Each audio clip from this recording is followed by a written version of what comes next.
요한계시록 6장입니다. 요한계시록 6장 9절로 17절 말씀입니다. 요한계시록 6장 9절로 7절 말씀 405페이지입니다. 요한계시록 6장 9절로 17절 말씀 다 같이 합독하시겠습니다. 다섯째 인을 떼실 때에 내가 보니 하나님의 말씀과 그들이 가진 증거로 말미암아 죽임을 당한 영혼들이 제단 아래에 있어 큰 소리로 불러 이르되 거룩하고 참되신 대주제여 땅에 거하는 자들을 심판하여 우리 피를 갚아주지 아니하시기를 어느 때까지 하려 하시나이까 하니 각각 그들에게 흰 두루마기를 주시며 이르시되 아직 잠시 동안 쉬되 그들의 동무종들과 형제들도 자기처럼 죽임을 당하여 그 수가 자기까지 하라 하시더라. 내가 보니 여섯째 인을 떼실 때에 큰 지진이 나며 해가 검은 딸 홀로 짠 상복같이 검어지고 단 온통 피같이 되며 하늘의 별들이 무화과나무가 대풍에 흔들려 설익은 열매가 떨어지는 것 같이 땅에 떨어지며 하늘은 두루마리가 날리는 것 같이 떠나가고 각 산과 섬이 제자리에서 옮겨지매 땅의 임금들과 왕족들과 장군들과 부자들과 강한 자들과 모든 종과 자유인이 굴과 산들의 바위 틈에 숨어 산들과 바위에게 말하되 우리 위에 떨어져 보좌에 앉으신 이의 얼굴에서와 그 어린 양의 진노에서 우리를 가리라. 그들의 진노에 큰 날이 이르렀으니 누이 서리요 하더라. 아멘. 오늘 고난의 유익이라는 제목을 가지고 한번 살펴보겠습니다. 우리가 지금 요한계시록을 살펴보는데 우리 서론을 구조를 한번 다시 한번 살펴보겠습니다. 구조. 1장은 뭐였어요? 서론. 그 다음에 2장과 3장은 소아시아 7교회. 오늘 오전에 목사님 말씀으로 하면은 지금 어디에 와 있어요? 에베소에 와 있어요. 그렇죠? 우리는 다 했어요. 그리고 4장과 5장은 하늘의 예배라고 해서 4장은 누구에게 초점이 맞춰져 있어요? 성부 하나님께 초점이 맞춰져 있고요. 5장은 어디? 그렇죠. 성자 예수님의 초점이 맞춰져 있습니다. 그리고 6장부터 16장은 4개의 사이클이 이루어졌어요. 왜 사이클이라고 하냐면은 우리가 이제 앞으로 배울 때 아무튼 4개의 사이클이 있다라고 해서 7개의 인, 나팔, 표적, 대적, 그리고 10절, 18절은 뭐예요? 바벨론의 멸망, 19장부터 20장은 예수 그리스도의 승리, 21장부터 22장은 새 하늘, 새 땅, 새 예루살렘. 그래서 우리가 지금 어디에 와 있나요? 4개의 사이클 중에서 7개의 인, 이 부분에 와 있어요. 우연치 않게 목사님이랑 같은 본문을 하게 돼요. 제가 먼저 시작했다는 놀라운 사실은 여러분들도 알고 계시고 아무튼 못 들은 거는 목사님의 설교를 들으시길 바라고 아무튼 우리가 지금 6장까지 와 있어요. 자, 6장을 이해하기 위해서는 그 전의 내용을 조금 더 이해해야 쉽게 설명이 가능해요. 우리가 지금까지 설명했던 것을 제가 다시 한번 복습해 드릴 테니까 다시 한번 복습해 드릴 테니까 머릿속으로 한번 상상해 보세요. 5장에서 사도 요한이 이제 환상을 봤어요. 어떤 환상을 봤냐? 이러한 환상을 봤어요. 보이신가요? 하늘에 앉아 계신 보좌에 앉아 계신 우리 하나님을 보게 됩니다. 환상을 통해서. 여기까지 이해 가셨죠? 자, 그리고 하나님의 보좌에 앉아 계시는데, 이렇게 보좌에 앉아 계시는데, 갑자기 뭐가 나온다 했어요? 오른손이. 오른손이 딱 나오더니 뭘 잡고 있어요? 손에 두루마기를 가지고 있어요. 그렇죠? 그 두루마리의 특징이 2가지가 있다 했는데, 한 가지가 뭐였어요? 글이 안과 밖에 적혀 있어요. 그렇죠? 이런 식으로 안과 밖에 적혀 있어요. 또 두 번째 특징이 뭐예요? 7개의 인으로 봉해져 있어요. 이런 식으로 7개의 인으로 봉해져 있다라는 거 이해가시죠? 자, 그런데 이 환상은 사도 요한만 본 것이 아니라 누가 봤어요? 구약의 선지자인 에스겔이 환상으로 봤어요. 에스겔은 알아요. 이 내용이 여기 안에 적혀있는 두루마리에 적혀있는 이 내용이 무엇인지 에스겔은 알아요. 그 에스겔의 성경을 통해서 본다면 어떤 게 적혀 있어요? 그렇죠. 애가와 애곡과 재앙의 글이 적혀 있어요. 그리고 뭘로 봉해져 있다? 7개의 인으로 봉해져 있어요. 그래서 다행이야. 이게 만약에 풀어지면 애가와 애곡과 재앙이라는 글이 적혀져 있는데, 이 만약에 두루마리가 펼쳐지면 좋은 일이 생길 것 같아요? 나쁜 일이 생길 것 같아요? 나쁜 일이 생기죠. 그러니까 다행이야. 그런데 갑자기 어린 양 대신 누가 와요? 예수 그리스도가 하나님의 보좌 앞으로 걸어가시더니 그 두루마리를 받으세요. 그리고 나서 인을 하나씩 떼는 장면이 몇 장이라고요? 6장의 내용이에요. 자, 그래서 우리가 7개 인을 이렇게 할 수 있다고 했어요. 저번 주에 배웠던 거예요. 자, 7개의 인은 이렇게 쓸 수 있어요. 자, 첫 번째 인, 두 번째 인, 세 번째 인, 네 번째 인. 인이 모두 몇 개라고요? 7개였는데 우선 4개는 이렇게 쓸 수 있다라고 했어요. 자, 왜냐하면 5번째 인은 다르기 때문이에요. 첫 번째 인을 뗐을 때 뭐가 나와요? 활이 나오죠. 어떻게 알아? 써있구나. 두 번째 인은 칼. 그리고 놀라워요. 세 번째 인은 저울. 이거는 어떤 재정적인 그런 재앙. 네 번째는 사망. 이렇게 인을 하나씩, 예수님이 그 두루마리 인을 하나씩 첫 번째는 활, 그 다음에 두 번째는 칼, 세 번째는 저울, 네 번째는 사망이 나오게 되어 있다라고 하는 거예요. 그렇죠? 자, 그래서 인이 하나씩 떼어질 때마다 좋은 일이 생겨요? 나쁜 일이 생겨요?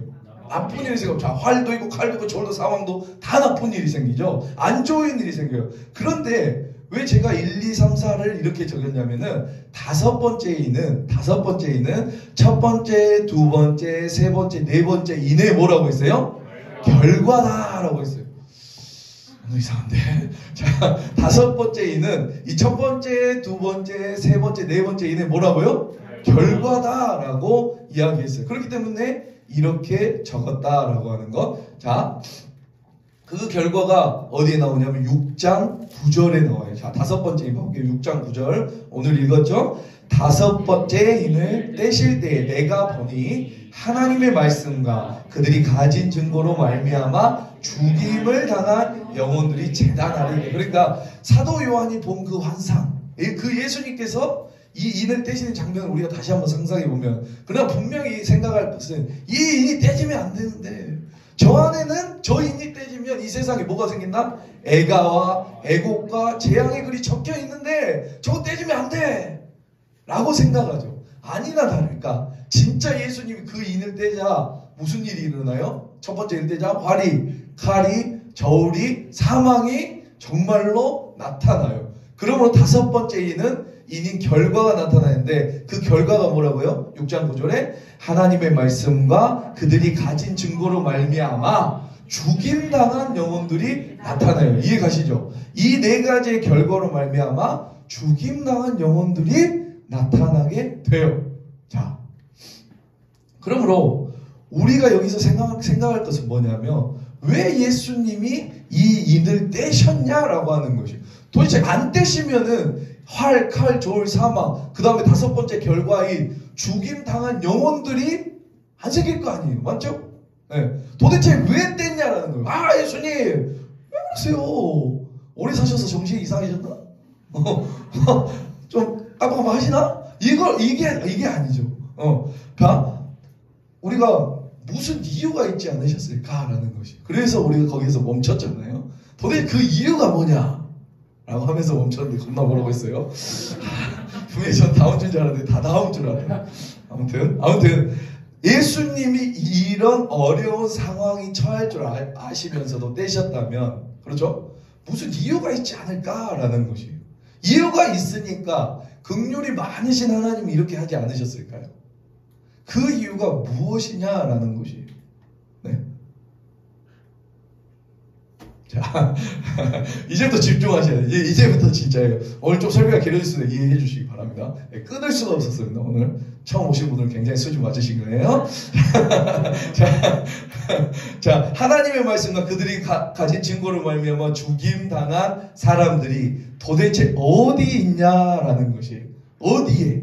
그게 핵심이에요. 그러니까 하나님의 말씀과 그들이 가진 증거로 말미암아 죽임을 당했어요. 그러나 그들이 어디 있냐라는 거예요. 제가 6장 9절을 다시 읽을 테니까 한번 찾아보세요. 자, 6장 9절. 다섯째 있는 때시대 내가 보니 하나님의 말씀과 그들이 가진 증거로 말미암아 죽임당한 영혼들이 어디 있어요? 제단 아래 있다. 아멘. 제단 아래 있다고요. 이게 무슨 의미입니까? 제단 아래 있어? 제단 아래? 네. 그렇지 않잖아요. 여러분, 도미티안 박해의 상황을 기억해 보세요. 한번 기억해 보시면 지금 죽어가고 있는 영혼들은 어디에서 죽었어요? 카타콤에서 죽었죠? 맞죠? 경기장에서 죽었어요? 산에서 죽었어요? 로마 들어오는 초입길에 나무에 매달려서 지금 죽었어요. 맹수에게 찢겨서 죽였어요. 길거리에서 죽었어요. 감옥에서 죽었어요. 그런데 하나님이 뭐라고 말씀하시냐면 하나님의 말씀과 그들이 가진 증거로 말미암아 죽임 당한 영혼들이 어디 있다는 거예요? 제단 아래에 있다는 거예요. 도대체 이게 무슨 말씀입니까? 이게 일곱인의 바로 핵심이에요. 핵심. 이해가세요? 자, 봐볼게요. 이거의 제단이 보이신가요? 네, 제단 보이세요? 그림이에요. 자, 제단이 있어요. 그리고 여기에 몇 개의 뿔이 있어요? 이렇게 4개의 뿔이 있어요. 제단에 불이 있어요. 여기에 막 불이 이렇게 보이신가요? 나만 보여? 네, 그쵸, 보이죠? 역시 작가에. 자, 그 제단 아래는 뭐가 있다는 거냐면 그 제단 아래에 피가 있다는 거예요. 피가. 이게 도대체 무슨 의미일까? 레위기에 의하면 이스라엘 백성들이 제사를 드리잖아요. 맞나요? 네. 짐승을 가지고 와서 그리고 나서 제사를 드리고 남은 부유물을 즉 쓰레기 같은 것들을 제단 아래에 버려서 태우죠. 네. 맞아요? 네. 만약 그렇다면 제사 때 사용되고 남은 그런 부유물들을 쓰레기들을 제단 아래에 놓여서 태웠다면 하나님은 이 성도들의 죽음을 뭐로 봤냐면 쓰레기를 보셨다는 거예요. 네. 그럼 우리 이것을 잘 풀어야 돼요. 도대체 제단 아래에 있다는 말이 무엇인가? 정말 제단 아래 피가 놓이나요? 네. 어려워. 네. 그러면 우리가 꼭 레위기를 정확히 본 거예요. 우리는 저번에 레위기를 한번 했는데, 그래서 성경은 한 번만 절대 보면 안 돼요. 특히 요한계시록은 가능하시면 66권 전부를 다 봐야 되고, 아무튼 도대체 제단 아래 피가 놓이나 안 놓이나 우리가 한번 확인을 해봐야겠죠. 우리 출애굽기 29장으로 가보겠습니다. 출애굽기 앞으로 가서 출애굽기 29장. 도대체 피가 놓이나? 네. 저 사람 사기치는 거 아니야. 생긴 건 뭐죠? 아무튼 자, 해볼게요. 자, 출애굽기 29장. 자, 지금 제가 10절부터 한번 읽어볼게요. 너는 수송아지를 회막 앞으로 끌어오고 아론과 그의 아들들은 그 송아지 머리에 안수할지며 너는 회막문 여호와 앞에서 그 송아지를 잡고 그 피를 네 손가락으로 제단 뿔들에 바르고 그 피 전부를 어디에 쏟아요? 제단 밑에 쏟아요. 오, 눈여겨봐야 돼요. 자, 정말 제단 밑에 뭘 쏟아요? 피를 쏟아요. 우리 하나만 더 찾아볼까요? 레위기 4장입니다. 레위기 4장. 레위기 4장 7절. 네. 레위기 4장 7절입니다. 아니, 레위기 4장. 네.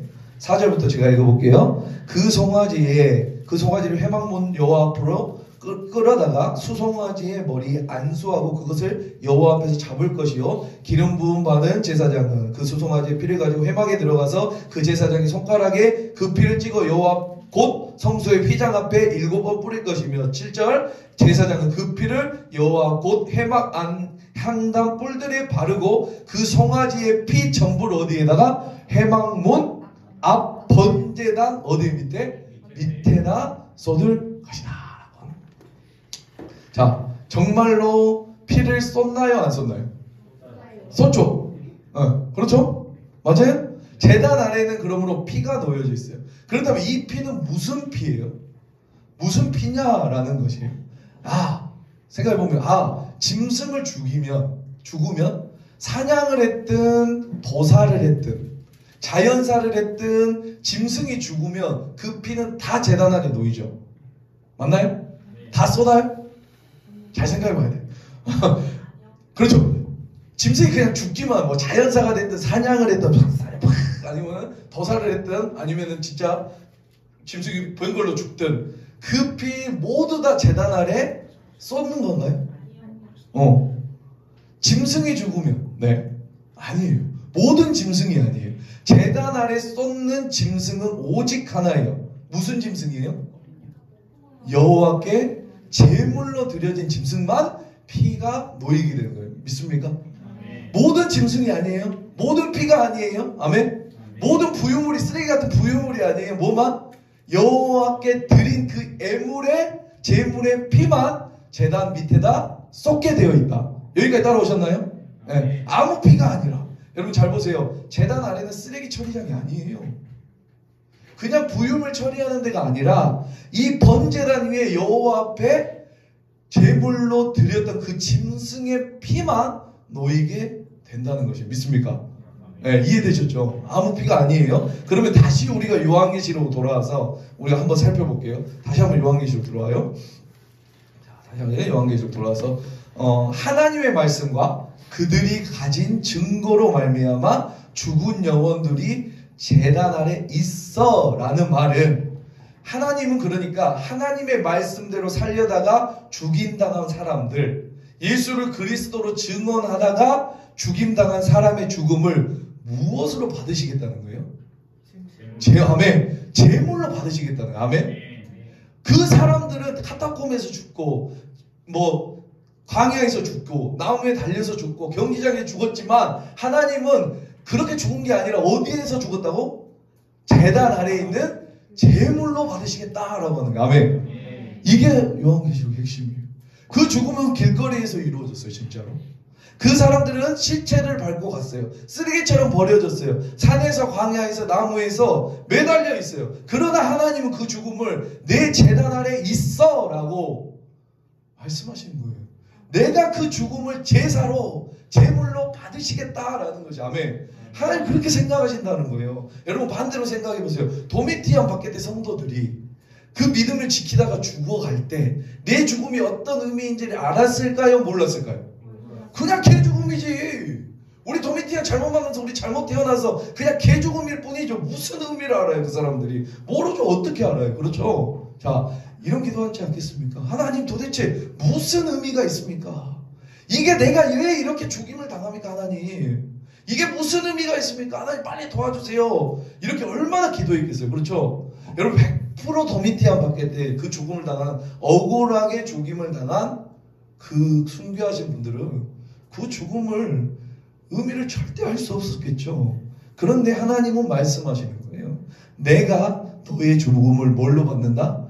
제물로 받겠다라고 하는 거죠. 여기까지 따라오셨죠? 어렵나요? 진짜 한번 더 조금 더 깊이 들어가볼게요. 조금 더 깊이. 자, 이쁘죠? 자, 여기에 누가 있어요? 제사장이 있어요. 그리고 번제단 위에 뭐가 있어요? 양, 제물이 있어요. 양이 있고 여기에 제사를 드리는 사람이 있어요. 다시 보면 제사 드리는 사람, 양, 제사장. 이해가신가요? 이 그림? 네. 자, 이거를 A, B, C로 할게요. 여기까지 따라오셨죠? 어려운 거 없죠? 안과야, 안과. 그냥 받아들여.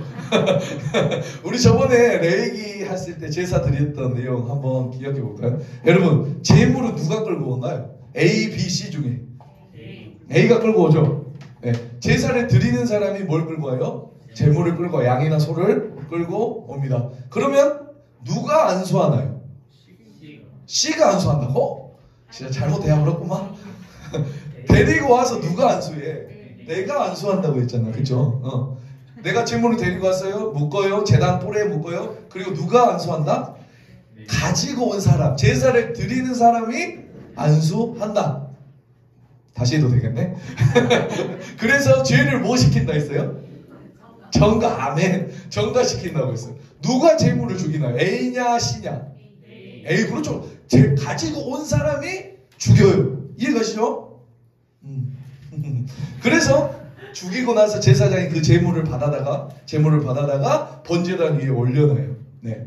그런데 하나님은 이 제물이 누구라고 말씀하시냐면, 이 제물 누구냐고 누구예요? 하나님의 말씀과 그들이 가진 증언, 예수님을 그리스도로 하는 증거하는 성도들이라고 말하는 것이죠. 요한계시록에. 이해가세요?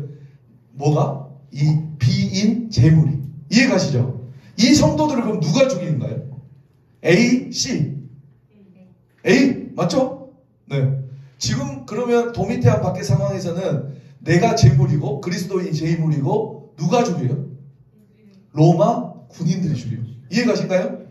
이 로마 군인들이 도미티안 박해라는 명목으로 지금 그리스도인들을 죽이고 있어요. 이해가시죠? 맞아요? 도미티안이 죽이고 있어요. 다른 말로 로마가 그리스도인들을 어떻게 하고 있어요? 죽이고 있는 것이에요. 그런데 하나님이 이 도미티안 박해 전체를 뭘로 받으시겠다는 거냐면 제사로 받으시겠다는 거예요. 아멘. 이 도미티안 박해 전체를 하나의 제사로 받으시겠다는 거예요. 로마 군인이 성도를 제물 삼아 하나님께 제사 드리고 있는 것이에요. 믿습니까? 누가 이걸 알았겠어요? 누가? 이 하나님의 지혜를 누가 깨달을 수 있을까요? 그 당시에. 제가 질문해 볼게요. 대답해 보세요. 그렇다면 제사를 통해서 회복되는 사람은 누구예요? A인가요? C인가요? 제사를 드리는 사람이에요. 이해가세요? 제사를 통해서 회복되는 사람은 이 제사장이 회복되는 게 아니라 양이 회복되는 게 아니라 누가? 제사를 드리는 사람이 뭐가 된다? 회복이 돼요. 그러면 누군가 회복되잖아요. 제사를 드리면 회복되는 사람은 누구다? 제사를 드리는 사람 A예요. A가 회복돼요. 그러므로 도미티안 박해 때를 생각하면 우리 예수 그리스도의 그리스도인들이 뭐라고요? 제물이 돼요. 누가 죽여요?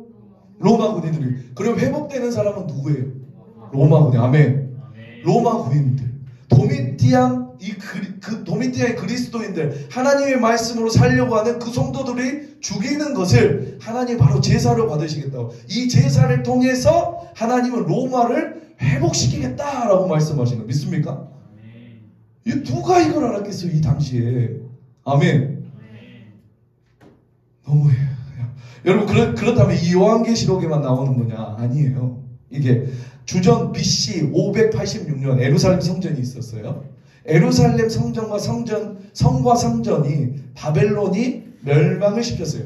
너무나 아이러니한 것은요. 에루살렘 성과 성전이 멸망하기 전에는 하나님은 오직 누구의 하나님이었냐면 이스라엘의 민족의 신이었어요. 누구의 신?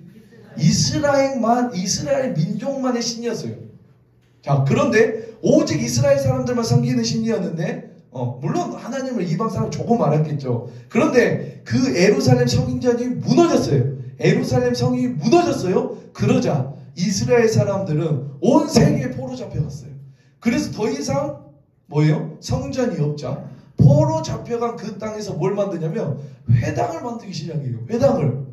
그 회당에서 하나님의 말씀을 공부하기 시작했어요. 이방 사람들이 하나님의 말씀을 공부하기 시작했어요. 그러자 너무나 아이러니하게도 하나님을 아는 지식이 이 땅 가득히 퍼져나갔어요. 하나님께서 예루살렘 성전과 성을 무너뜨리겠다고 선지자들에게 말해요. 선지자들은 100% 하나님 그러시면 안 됩니다. 네, 하나님 무슨 소리세요? 성전 무너뜨리면 안 돼요. 하나님 예루살렘 성 무너뜨리면 안 돼요. 아니야, 내가 무너뜨릴 거야. 그 대화 가운데 가장 대표적인 게 하박국 선지자. 하박국 누구요? 하박국. 하나님 이런 죄인들 가만히 놔두겠습니까? 내가 갈대아 사람을 일으켰어. 그들 칠 거야. 아우 하나님 그래도 어떻게 악인들을 들어 의인을 치는 게 맞습니까? 이렇게 계속 대화를 이어가요. 그리고 하나님께서는 하박국아 나는 예루살렘 성전을 무너뜨릴 거다. 아우 하나님 안 될 거야. 아 무너뜨릴 거야. 아 안 됩니다. 아 무너뜨릴 거야. 내가 예루살렘 성전을 무너뜨려서 할 일이 있어 라고 하나님 말씀하세요. 그때 놀라운 선언을 선포하는 것이 뭐냐면 대저 물이 바다 덮음같이 여호와의 영광을 인정하는 지식이 온 땅 가운데 충만하게 될 것이다. 아멘. 이 고백이 이 엄청난 선언이 이때 나오는 것이에요. 무엇을 통해서요? 예루살렘 성전의 멸망을 통해서요. 믿습니까? 이 하나님의 큰 그림을 누가 감히 그 당시에 이해를 할 수 있겠어요? 도대체 왜 이 예루살렘 성전이 무너져야 되고 예루살렘 성이 무너져야, 예수님 하나님이 계시는 그 성전이 왜 무너져야 되는가라고 하는 것을 그 당시 알았을까요? 몰랐을까요? 네, 이게 예루살렘 성과 성전에만 해당되는 것이 아니에요. 이사야서에 의하면 제물 대신 어린 양 되신 분이 누구예요? 우리 예수님이에요. 예수님이 뭐가 되세요? 제물이 되세요. 이해 가세요? 아멘. 어려워요? 안 어렵죠? 초등학교도 알만한 굉장히 쉬운 그림으로 가져왔는데 어려우면 안 돼요? 예수님이 뭐가 된다? 제물이 되셨어요. 누가 죽였어요? 빌라도가 죽였나요? 빌라도가? 우리가 죽였단 말이에요. 아멘. 우리가 죽였어요. 우리가 죽였어요? 이해 가세요? 이 제사로 말미암아, 이 제사를 통해 뭐예요? 예수를 비방했던, 예수를 모욕했던, 예수를 짓밟았던 그게 우리인데, 예수님은 죽으로 말미암아 누가 나음을 얻었어요? 우리가. 아멘. 우리가 나음을 얻었어요. 우리가. 아멘. 이사야서 53장에 의하면 우리가 나음을 입게 돼요. 아멘. 이 개념은 구약에서부터 오는 것이에요. 하나님께서는 그 억울해 보이는 이해가 되지 않는 하나님의 말씀과 그들이 가진 증거로 말미암아 처참한 죽음을 당하는 그 그리스도인들을 통해서 그 죽음을 뭘로 받으시겠다? 제사로, 제물로 받으시겠다. 아멘. 그리고 이 제사를 드림으로 받으심으로 말미암아 이 제사를 통해 하나님이 누구를 회복시키겠다? 로마를 회복시키겠다. 아멘. 정말 그렇게 된다 보실까요? 정말로 90년도부터 92년 사이에 도미티안 박해가 시작돼요.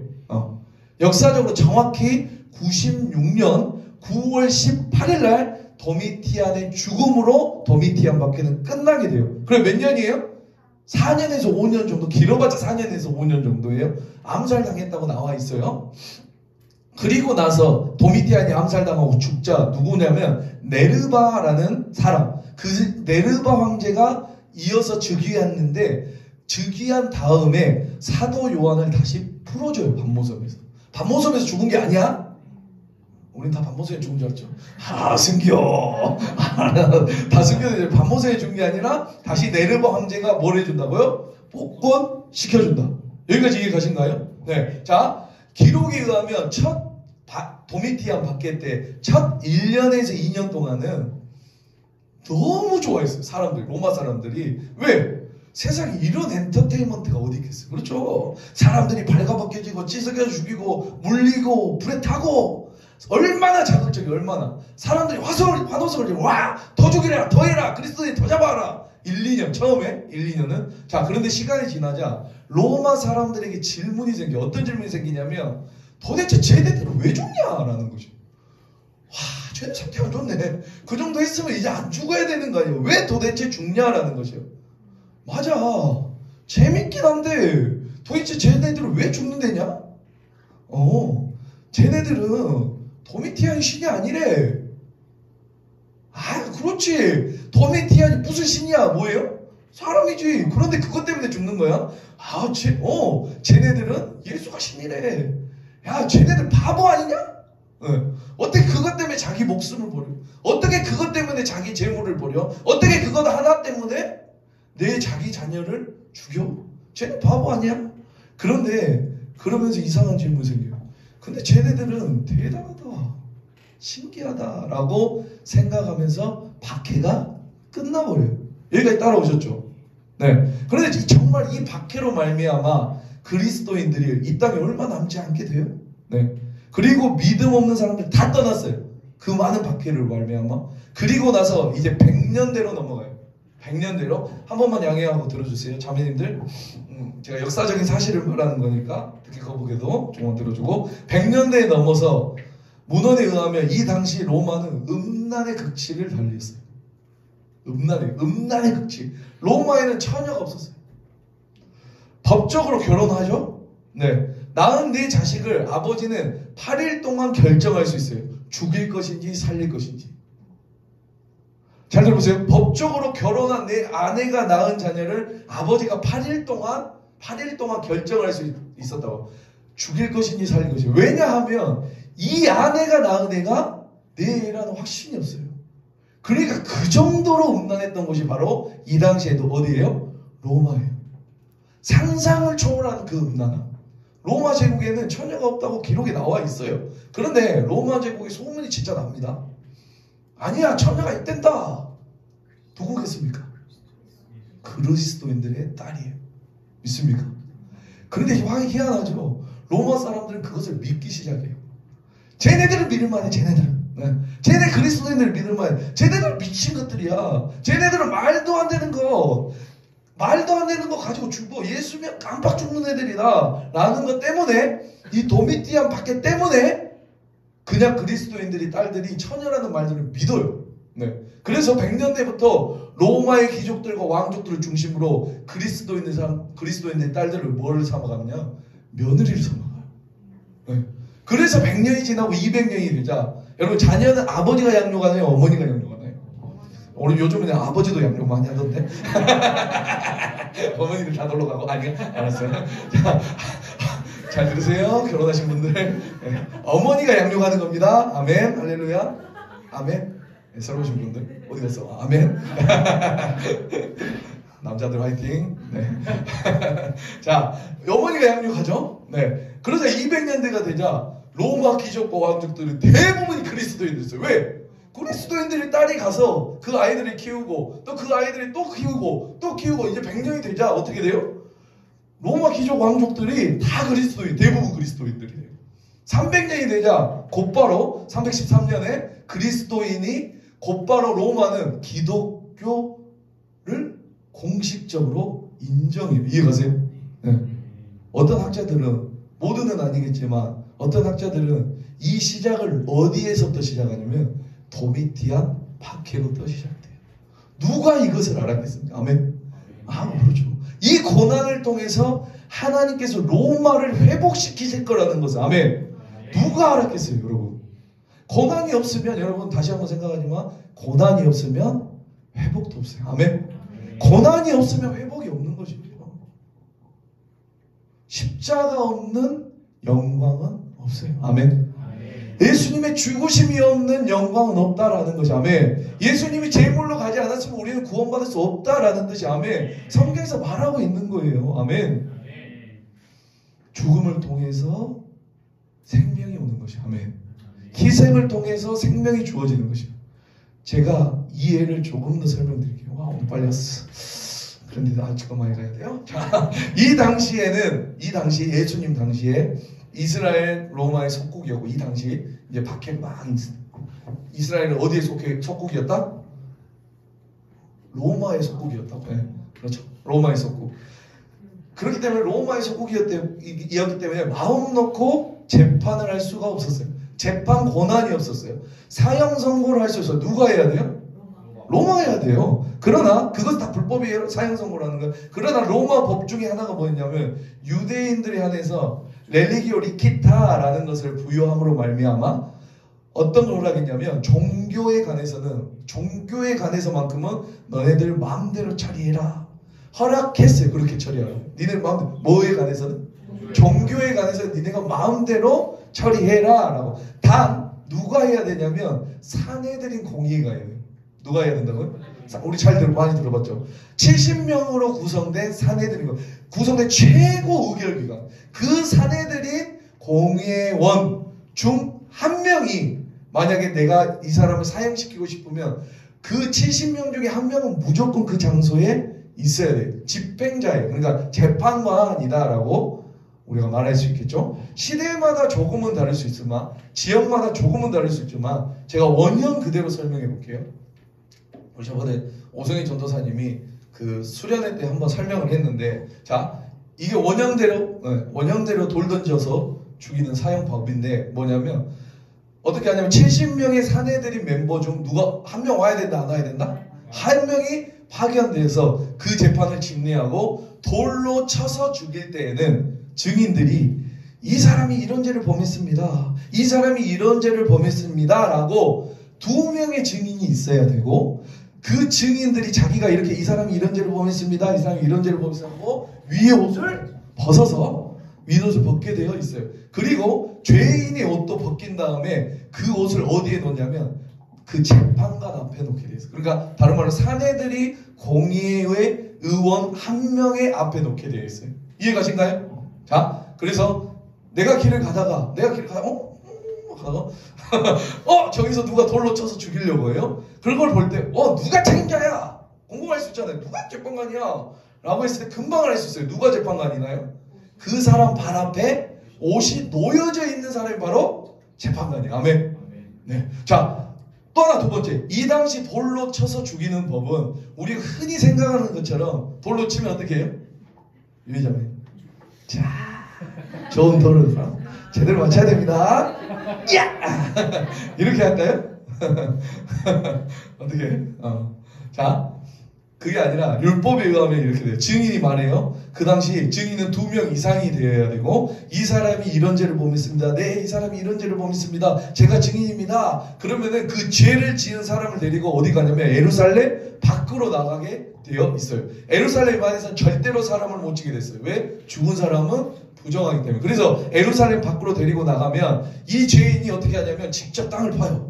네, 이건 원래 하는 대로 직접 자기가 땅을 파요. 몇 미터? 2m에서 3m 정도를 파요. 그래서 시간이 많이 걸리겠죠. 땅을 판 다음에 죄인을 묶습니다. 네. 그리고 나서는 땅을 팠던, 여기가 땅이라면, 팠던 땅이라면 죄인을 이렇게 세워요. 묶는 다음에, 그 다음에 돌을, 그리고 나서 증인이 뭐라고 하냐. 이 사람이 이런 죄를 범했습니다. 네, 제가 증인합니다. 증언합니다. 이 두 사람이 증언을 하고, 증인의 옷과 죄인의 옷을 벗겨서 어디에 발 앞에 둔다고요? 재판관 앞에 놓은 다음에 증인이 제일 먼저 돌로 치게 되어 있어요. 그런데 우리가 생각하는 이런 돌이 아니라 요 스피커만한 돌 있죠? 맷돌만한 돌을 어떻게 하냐면 가슴을 향해 이렇게 밀게 되어 있어요. 그럼 어떻게 될까요? 이대로 떨어지겠죠? 목이 부러져서 죽는 거예요. 네. 자, 뒤로 떨어져요. 목이 부러져서 죽어요. 그래서 돌 맞아 죽었다는 것은 이렇게 옆으로 던지는 것이 아니라 구덩이에 빠진 사람은 어떻게 던져요? 위에서 아래로 던지는 거예요. 우리 저번에 설명했죠? 위에서 아래로. 언제까지 던지는지 아세요? 그 돌이 찰 때까지. 그 구덩이가 다 찰 때까지. 그래서 그것이 무덤이 되게 해요. 이해가시죠? 이게 이해되셨다면 성경 한 구절을 보겠습니다. 사도행전이에요. 사도행전 7장. 사도행전 7장. 자, 사도행전 제가 설명드린 것을 염두에 두셔야지만 이 장면이 이해가 돼요. 사도행전 7장은 스데반이 신성모독으로 잡혀요. 그리고 마지막 고별 설교를 해요. 마지막 설교. 그리고 7장 마지막 설교가 끝났을 때 7장 54절은 이렇게 얘기해요. 우리 54절 제가 읽어볼게요. 그들이 이 말 스데반의 설교를 마지막 고별 설교를 듣고 이 말을 듣고 마음에 찔러 그를 향하여 이를 갈거든. 스데반이 성령에 충만하여 하늘을 우러러 주목하여 하나님의 영광과 및 예수께서 하나님 우편에 서신 것을 보고라고. 하나님 우편에 서신 것을 보고. 이거 한번 밑줄 쳐보겠습니까? 밑줄 쳐본다고? 네, 그거 보겠어요? 네. 하나님 우편에 서신 것을 창세기부터 요한계시록까지 이 표현은 여기에만 나와요. 어디만 나온다고요? 예수님은 항상 어디에 앉아 계세요? 보좌 우편에 앉아 계세요. 보좌 우편에 앉아 계셔요. 자, 그런데 서신 장면은 이 장면이 유일해요. 여러분 왜 서세요? 왜 선주를 하세요? 언제 서요? 정경을 표할 때. 그렇죠? 여러분이 돌아왔을 때 일어난다는 거. 어른들이 일어나면 어머니 요즘 애들 사라지고 있어서 일어나지 않는데 어른들이 오면 바짝 일어나고 자! 아무 자식도 안 해야 되는데 우리 자 상태 안 좋아. 아무튼 일어난다는 것은 뭘 표현한다? 존경을 표현한다. 존경을. 예수께서 이 땅 가운데 처음 예수 이름 때문에 죽임을 당하는 그 순교의 표를 그냥 앉아서 받으시지 않으시고 어떻게 해요? 벌떡 일어나서 받으세요. 이해가신가요? 여기까지. 자, 56절 제가 읽어드리겠습니다. 말하되 보라 하늘이 열리고 인자가 하나님 우편에 서신 것을 보고라 한데 그들이 큰 소리를 지르며 귀를 막고 일제히 그에게 달려들어 성 밖으로 내치고 돌로 칠세 증인들이 옷을 벗어 사울이라는 청년의 발 앞에 두니라. 아멘. 이해 가신가요? 이 장면이? 성 밖으로 왜 끌고 가? 구덩이 파려고. 구덩이 파가지고 그래서 돌로 쳐서 죽이는데 증인들이 뭘 벗어요? 그렇죠. 성 밖으로 내치고 돌로 치세 증인들이 옷을 벗어요. 증인들과 죄인 같이 옷을 벗은다 했어요. 이해 가신가요? 네, 옷을 벗어 어떻게 해요? 사울이라는 청년 발 앞에 두니라. 아멘. 여러분, 이 사울이 누군지 아시죠? 바울이에요. 바울. 그러니까 바울이 누군지 아세요? 스데반 사형 집행자예요. 스데반이 죽을 때 발 앞에 놓였던 그 옷들은 누구의 앞에 있었냐면 바울의 앞에 있었어요. 그러므로 스데반을 죽인 사람이 누구예요? 사도 바울이에요. 여러분, 이것에 승인한 사람이 누구예요? 죽이도록? 사도 바울이에요. 그 사도 바울 앞에 증인들과 스데반이 옷을 벗어서 갖다 놔요. 우리 59절 60절 제가 한번 읽어볼게요. 그들이 돌로 스데반을 치니 스데반이 부르짖어 이르되 주 예수여 내 영혼을 받으시옵소서 하고 무릎 꿇고 크게 불러 이르되 주여 이 죄인을 그들에게 돌리지 마옵소서 이 말을 하고 자니라 라고 해요. 자, 봐봐요. 여러분, 스데반이 마지막 힘을 내어서 아무리 돌을 맞은 상태에서 마지막 힘을 냈다 할지라도 그건 목소리가 컸을까요? 할렐루야! 컸을까요? 어땠어요? 개미 같은 목소리. 절대로 소리 못 내요. 목이 떨어 이런 거 있죠? 또 나만 생각해? 그럼 대답해 보세요. 스데반의 이 마지막 기도, 이 죄를 그들에게 돌리지 마옵소서. 이 사도 바울이 이 기도, 그렇죠? 이 기도를 들은 사람 누구였을까요? 예수님 말고요. 예수님 당연히 들으셨겠죠. 누가 들었을까요? 사도 바울이 들었겠죠. 왜? 바로 그 앞에 있었어요. 이해가신가요? 여러분, 그러니까 사도 바울 입장에서 우리 한번 생각해 봅시다. 한 명만 생각하면 안 되니까. 사도 바울이 지금 스데반이라는 청년, 그 건방진 에미나이 신성 모독한 사람을 돌 맞아 죽고 있어요. 그런데 이렇게 말해요. 하나님, 이 죄인들 저들에게 돌리지 마세요 라고 하자 사도 바울이 이 스데반의 기도를 들으면서 뭐라고 생각했을까요? 저 미친 저 죽을 때까지 객기 부리는 거 봐라. 저거 자존심을 살아가지고 저 그리스도인들이 쓰레기 같은 것들 그렇게 생각하면서 스데반을 받겠죠. 그러면서 몇 장이 끝난가요? 제 성경만 그런가요? 7장이 끝난가요? 네. 자, 7장. 그리고 8장은 스데반 순교의 결과예요. 그러니까 7장과 8장은 하나예요. 이해가세요? 7장과 8장 하나라고 보고 잘 들으세요. 7장과 8장은 하나예요. 그러므로 이 기도 바로 다음 장면으로 이어진 것이 몇 장이에요? 9장이에요. 9장. 9장이 뭔지 아세요? 그렇죠. 예수님이 사도 바울에게 나타나셔서 부르시는 장면이 9장이에요. 그러므로 사도 바울은 자기같이 예수를 잡아 죽이던 폭행자였고 박해자였고 거만한 자였고 마땅히 죽을 자기 같은 사람이 어떻게 하나님의 은혜를 받게 되었는지 누구의 덕분에, 누구 기도의 덕분이라고 생각하냐 아시겠어요? 스데반의 기도의 결과라고 하는 거죠. 9장에 자기가 회심한 거는 예수님을 만난 것은 누구의 기도? 이 8장, 7장에 그들에게 죄를 돌리지 마세요 라고 했습니다. 그 기도의 결과가 내가 예수님을 만난 회복의 결과다라고 하는 것이죠. 그 9장 스데반의 집사님 기도가 결과로 이어져요. 나중에 알았겠죠.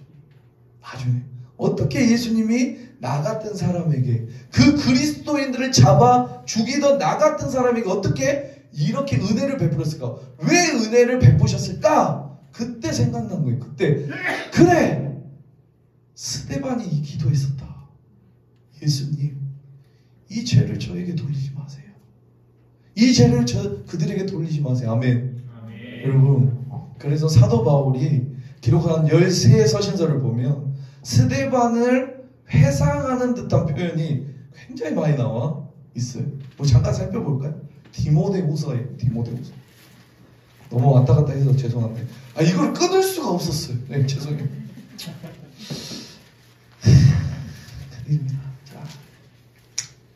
디모데후서. 자, 디모데후서 4장 6절입니다. 4장 6절. 자, 디모데후서 4장 6절. 전제와 같이 내가 벌써 부어지고 나의 떠날 시각이 가까웠도다. 나는 선한 싸움을 싸우고 나의 달려갈 길을 마치고 믿음을 지켰으니 이제후로는 나를 위하여 의의 면류관이 예비되었으므로 주 곧 의로우신 재판장이 그 날에 내게 주실 것이며 내게만 아니라 주의 나타나심을 사모하는 모든 자에게서다. 우리가 저번에도 살펴봤잖아요. 그렇죠? 이제후로 나를 위하여 의의 면류관이 예비되었다 할 때 이 면류관이 어떤 단어인지 혹시 기억나세요? 헬라어로? 앉았어. 스테파노스예요. 스테파노. 맞나요? 네. 맞아. 스테파노스. 그게 무슨 뜻이냐면 이 스테파노스가 스데반이라는 뜻이에요. 그러니까 이게 이렇게 생각하면 돼요. 하나님, 내가 다 달려갔습니다. 내가 주어진 길 다 갔습니다. 나 이제 믿음 지켰습니다. 이제 나 천국에서 스데반 봅니다. 아멘. 그 뜻을 가지고 있어요. 16절 봐볼까요? 16절. 내가 처음 변명할 때에 나와 함께한 자가 하나도 없고 다 나를 버렸으나 그들에게 허물을 돌리지 않기를 원하노라. 그들에게 허물을 돌리지 않기를 원하노라. 물론 이 기도는 예수님이 먼저 하셨어요. 죽기 전에. 맞나요? 그리고 또 누가 했어요? 스데반이 했어요. 무슨 말인지 아시겠죠? 그걸 회상하면서 썼던 거. 17절 봐볼까요? 17절. 주께서 내 곁에 서서. 이것은 누가 봤나요? 스데반을 했잖아요. 아까. 죽을 때 스데반이 예수께서 서 계신 것은 그 장면밖에 없다고 했죠. 그렇죠? 그 스데반을 회상하는 거죠. 아멘. 네. 이것을 누가 봐요? 스데반이 봤죠. 여러분, 사도 바울이 모든 사역을 마치고 주어진 길을 다 달려간 다음에 하나님 품에 안겼을 때, 네, 하늘나라 갔을 때 예수님 빼고 제일 만나고 싶었던 사람이 누구라고 생각하세요? 가족이라 생각하죠. 몰라. 또 다른 사람 보고 싶었어요. 누구 만나고 싶어요? 스데반. 저도 스데반일 것 같아요. 그러니까 동일시 한번 열어보세요.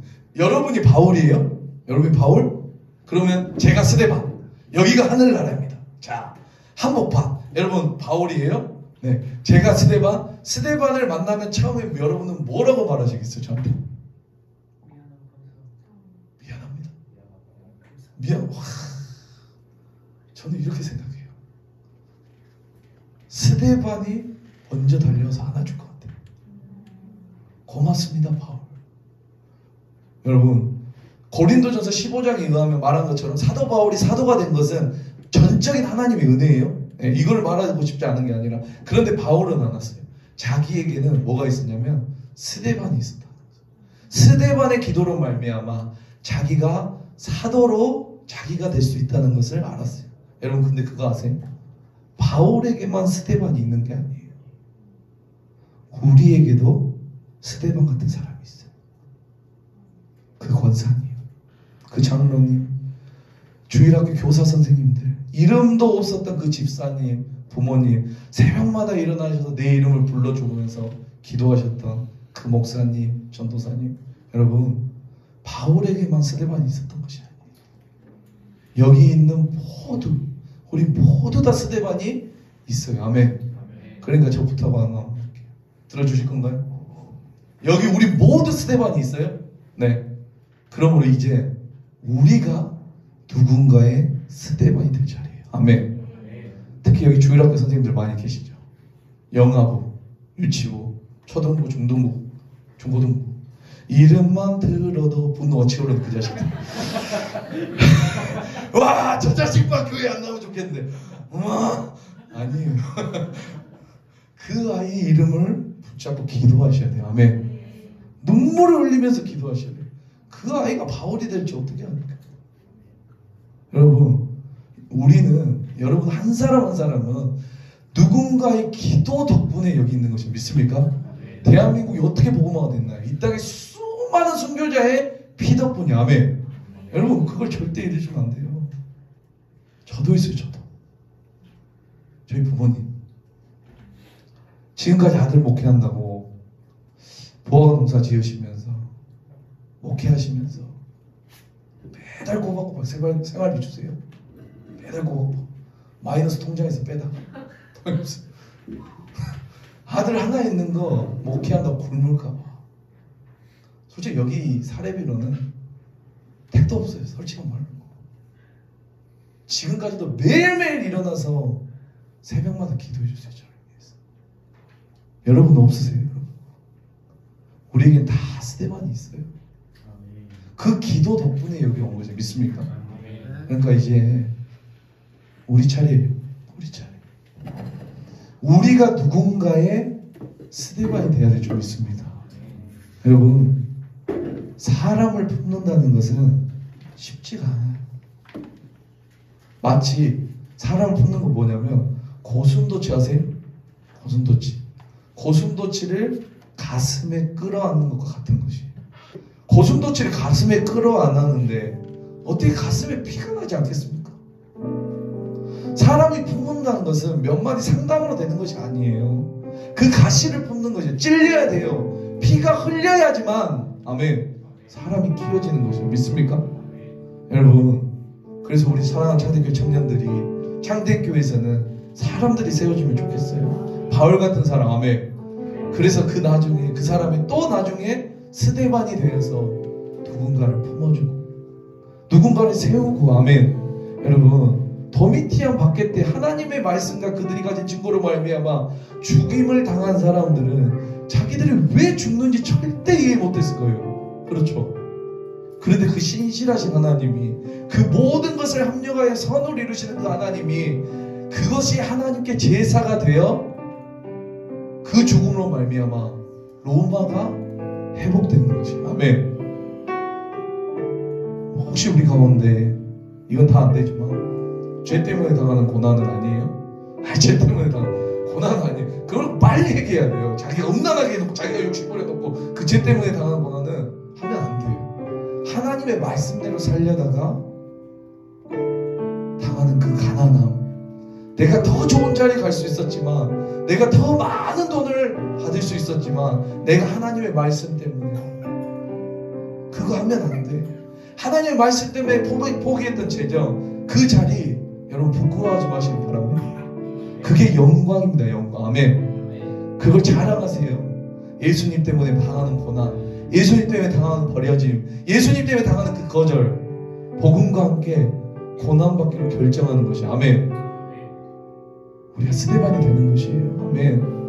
우리가 스데반의 기도를 들은 것처럼 여러분 한 사람 한 사람, 부모님이 됐건 누군가 됐건 여러분의 기도 아니면, 그분들의 기도 아니면 이 자리에 없어요. 그러므로 여러분들 다시 한번 말하지만 여러분들이 스데반이 되시길 바랍니다. 그게 왜 중요하냐면 그게 바로 증인의 삶이니까 그런 것입니다. 그게 예수 그리스도의 증이니까, 아멘. 그 그리스도로 신실하신 하나님, 여러분 하나님의 말씀 그들이 가진 증거, 아멘. 그 증인이 되는 것은, 아멘, 그리스도. 내가 사는 것. 오늘 누가 이런 기도 제목을 가지고 계셔서, 하나님 내 삶에 주님의 기쁨이 되게 해주시옵소서. 그냥 내 모든 삶이 주님의 기쁨이 되게 하시고 하나님께 사용하시는 삶이 되게 하여 주시옵소서. 여러분, 제가 현금을 폄하하는 거 아니에요. 잘 들어보세요. 돈 던져놓고 내가 그리스도인으로서 해야 할 의무를 저버리지 마세요. 현금도 중요하지만 그것보다 더 중요한 것은 내가 그렇게 사는 것이에요. 믿습니까? 그리스도인으로서 합당한 삶, 아멘, 그렇게 살아가는 것이 더 중요해요. 아멘. 하나님 나를 좀 사용하여 주시옵소서. 내 삶이 하나님의 기쁨 되게 해 주시옵소서. 여러분, 이러한 고백이 여러분의 삶 가득하게 주님을 축복합니다. 그리하여서 우리가 가진 고난이 우리는 알지 못하나 분명한 고난의 유익이 있음으로 말미암아 모든 것이 회복되는 그 삶, 아멘. 나를 통해, 나의 고난을 통해 하나님께서 하시고 싶은 일이 있다는 것 우리가 깨닫고 내가 그 스데반이 되어 내 주위에 있는 사람들을 살리고 다시 한번 세워질 수 있는 우리 모두가 되게 주님을 축복합니다. 우리 찬양하며 나아가